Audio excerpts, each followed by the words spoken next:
מהם הדברים או הכלים המשמעותיים שקיבלת במהלך תוכנית הלימודים של נטורופתיה?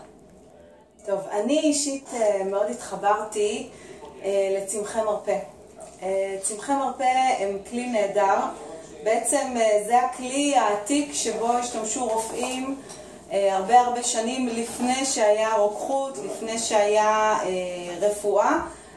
רופאים ומרפאים בכל העולם השתמשו בצמחי מרפא.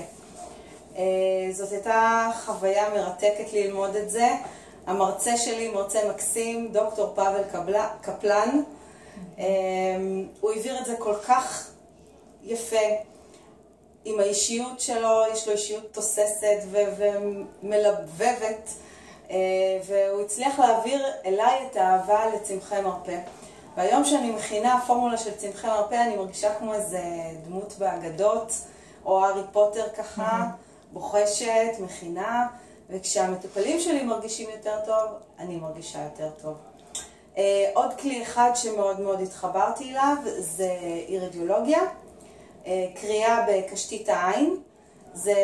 למעשה זה מדע עתיק, עוד ממצרים העתיקה. המצרים היו משתמשים בזה כדי לקרוא לאחרים בעיניים, להבין מה עובר עליהם. אפשר לראות כל מיני תסמינים, אפשר לראות את מצב האיברים, אפשר גם לראות אישיות, אופי ודברים כאלה גם, וזה נותן כלים לטיפול יותר טוב.